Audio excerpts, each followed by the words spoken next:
فأنا ناصح لإخواني بالصدع بالحق تبيض وجوههم. السكوت في مسألة الحزبية يضرها، فاصدع بما تؤمر وأعرض عن المشركين. سلامي على دماج ورجالها والشيخ يحيى ودار العلم يا سعد بانيها. Bismillahirrahmanirrahim.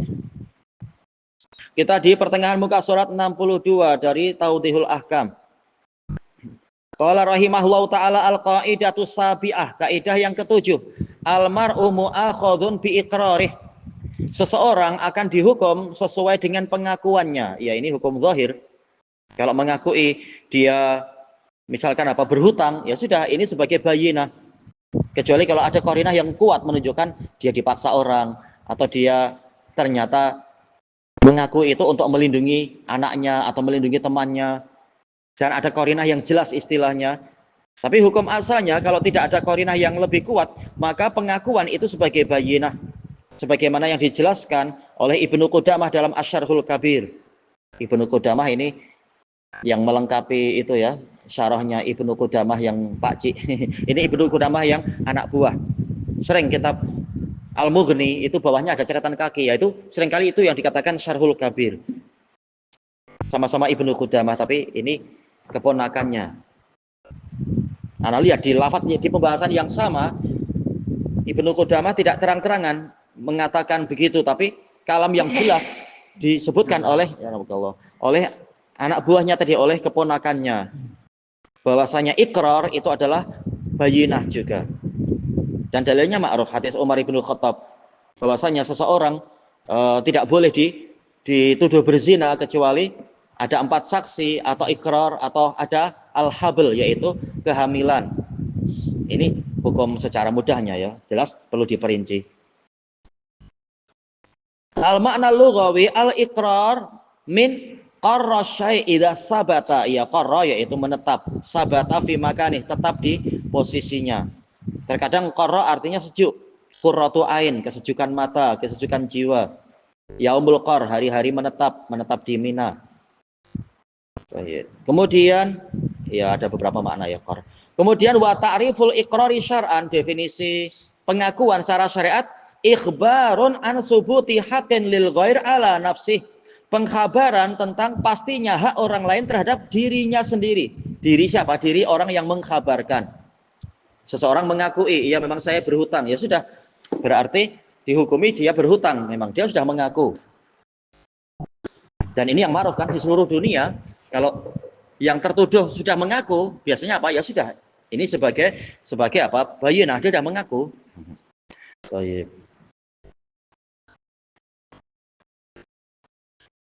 Hukmul iqrar, hukum pengakuan, annahu hujjatun mulzimah.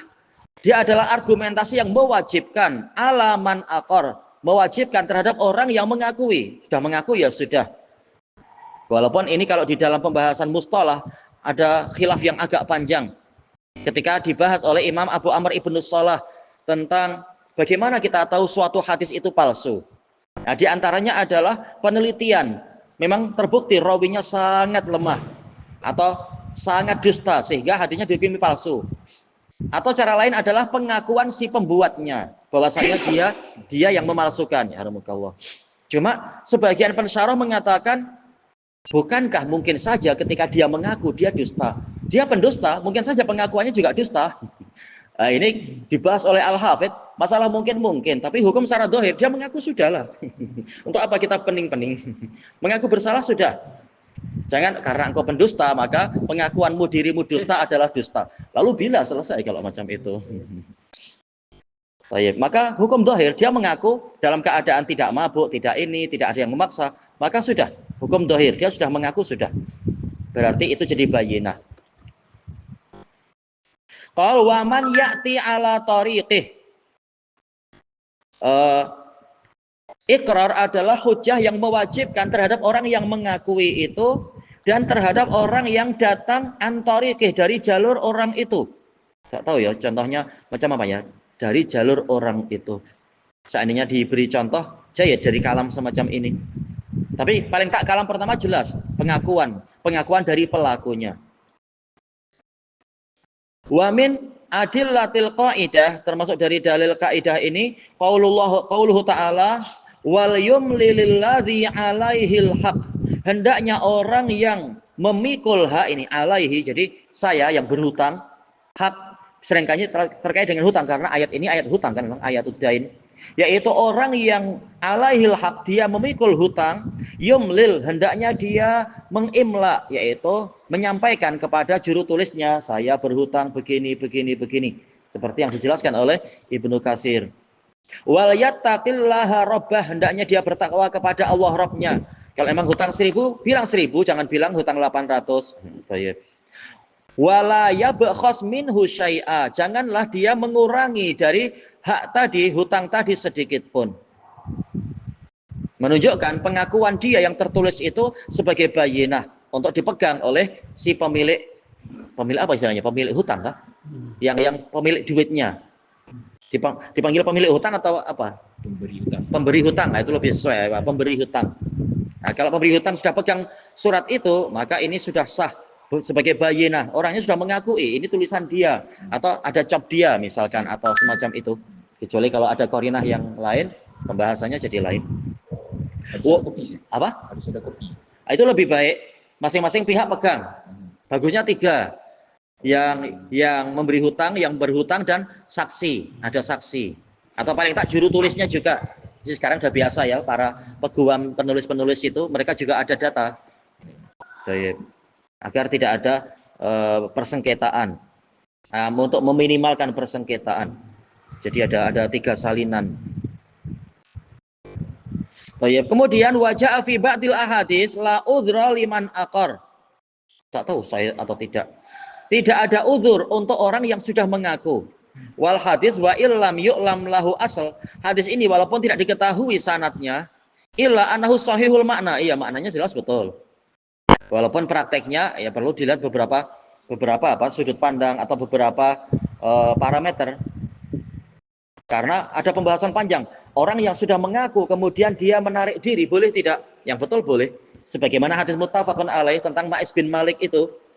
Ketika dia mengakui berzina, ketika dia mulai dirajam, dia lari.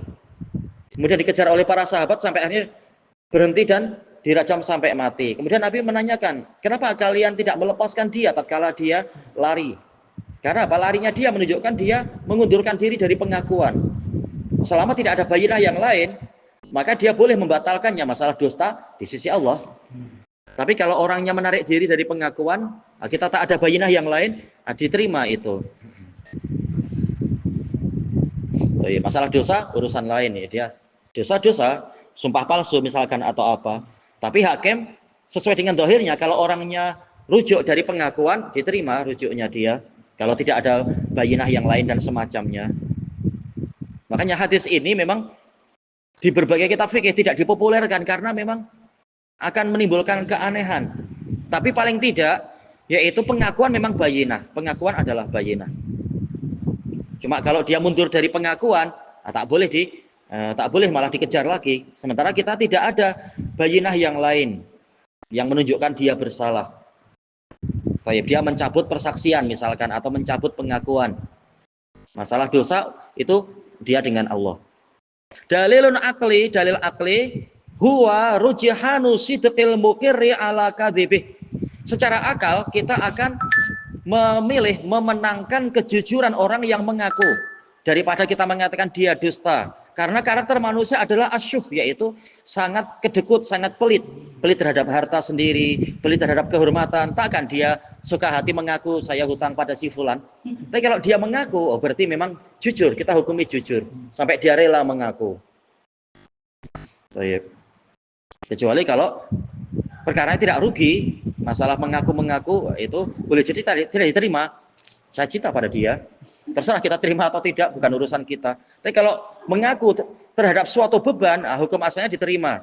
Ya saya memang hutang puasa 3 harian, bayar hutang. Atau saya belum sholat, engkau sholat sekarang misalkan. Mengaku, ya saya mengaku saya punya hutang, bayar hutangmu. Karena hukum asal manusia mana mau dibebani. Atau kalau dia rela mengakui beban tadi, menunjukkan hukum asalnya adalah memang dia jujur di situ. Kalau tidak ada qarinah lain. Baik. Li'annal atil la yuqiru bi dhararin ala nafsihi duna haq. Karena orang yang berakal tidak mau mengakui suatu kerugian yang menimpa dirinya sendiri. Ya mana mau kita rugi. Cari duit susah payah, tahu-tahu kita mengaku berhutang padahal tidak. Nah, itu orang berakal tak mau. Lebih baik sedekah daripada mengatakan saya hutang pada dia. Keluar duit, bayar hutang tak ada pahala, tapi sedekah ada pahala. Maka orang yang berakal tidak akan mau dia mengakui dirinya dengan suatu pengakuan yang akan menimbulkan kerugian pada dirinya. Kerugian harta, kerugian kehormatan, apalagi kerugian darah. Ya saya mengaku saya membunuh orang. Oh mana mau orang berakal hukum asalnya kecuali kalau memang ini betul terjadi. Kalau tidak membunuh, untuk apa mengatakan saya membunuh? Sudahlah berdosa. Namanya apa? Berbicara palsu. Kemudian menyebabkan dirinya sendiri dibunuh. Menganiaya diri sendiri. Nah, orang berakal tak mau. Nah, kalau dia terang-terangan mengaku, hukum asalnya memang dia jujur itu. Hukum asalnya. Duna hak tanpa ada kebenaran. Tak mungkin dia berbuat itu tanpa ada kebenaran. Kemudian wal iqrar la yasih. Pengakuan itu tidak sah. Wala yu'tabaru syar'an. Dan tidak terhitung secara syariat illa min mukallaf. Kecuali dari orang yang terbebani syariat. Ma'ruf al-ahkam asyariyah manutatun ala dalilnya itu manutatun alal bulugh. Hukum syariat itu digantungkan kepada balik, yaitu sudah balik. Kalau belum balik biasanya ya sekedar pendidikan, takzir, tidak sampai dikatakan dosa dan semacamnya. Nah, untuk anak kecil bagaimana? Anak kecil, kalau ini urusan anak kecil secukupnya mengaku tidak, engkau yang memukul si fulan. Ya mengaku. Anak kecil jangan diajari ilmu usul fikih nanti. Ya saya mengaku, tapi kan pengakuan anak kecil belum sah. Oh pandai sangat nanti. Terlalu pandai. Maka kalau anak kecil sudah mengaku ya sudah ditegakkan hukum sesuai kadarnya, hukum anak-anak tapi ya. Mengaku memang dia yang membuli temannya atau menganiaya adik perempuannya, menyembunyikan boneka atau apa, boneka yang kepala terhilang. Tayyib wa huwal balighul atil. Yang terbebani syariat adalah orang yang balik dan berakal.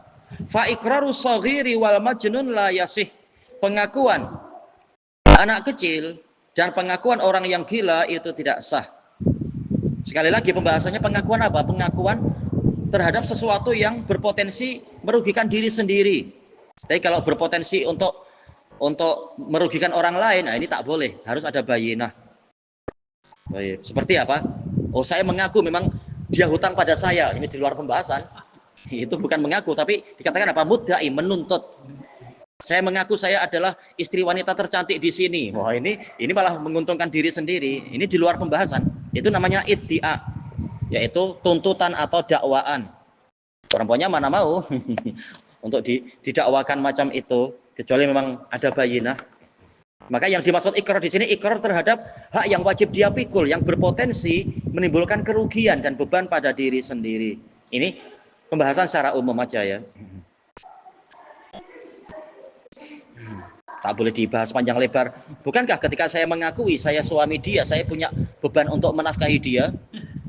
Memang, tapi secara pendeknya tak boleh kita mengklaim wanita itu di bawah nafkah saya atau di bawah ikatan pernikahan saya. Kemudian karena ini pengakuan adalah bayinah, berarti kalau saya betul wanita itu tak boleh kawin dengan orang lain. Sudah ada orang yang mengakui sebagai suami dia, tak boleh.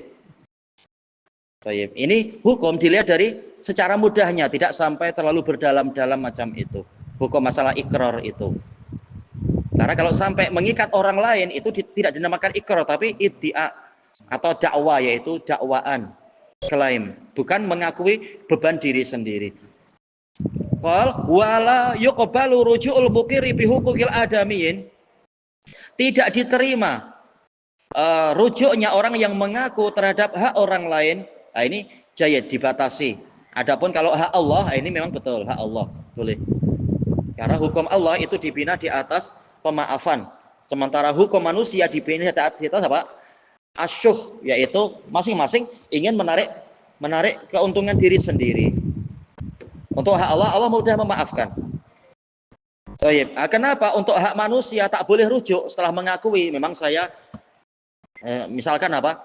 Memang saya mengakui saya sudah bernadar, saya berjanji akan membebaskan hamba saya yang ini. Kemudian merujuk kembali boleh tak? Tak boleh. Ini hamba sudah pack barang-barang, sudah mau safar, tahu-tahu saya rujuk kembali, ya tak boleh. Ini hak manusia. Jadi dirinci di sini ya, jangan sampai global. Li'annaha mabniyatun 'ala syuh, karena yang namanya hak manusia itu dibina di atas syuh. Ya, masing-masing pihak ingin menarik keuntungan sebesar-besarnya. Dan membela diri jangan sampai rugi. Ini syuh. Asal dari syuh sih syiddatul bukhl, kepelitan yang sangat. Wa yuqbalu fi huquqillahi ta'ala. Untuk hak Allah Ta'ala itu diterima kalau orangnya rujuk dari pengakuan. Kal hududil khalis haqquha lillah, seperti hukum fisikal yang murni haknya adalah hak Allah Ta'ala. Adapun kalau pencurian ini ada hak makhluk tentunya. Fa inna haqqallahi ta'ala mabniyun 'alal musamahah was-sitr. Karena hukum Allah Ta'ala dibina di atas pemaafan dan menutupi aib. Ilahuna wallahu a'lam.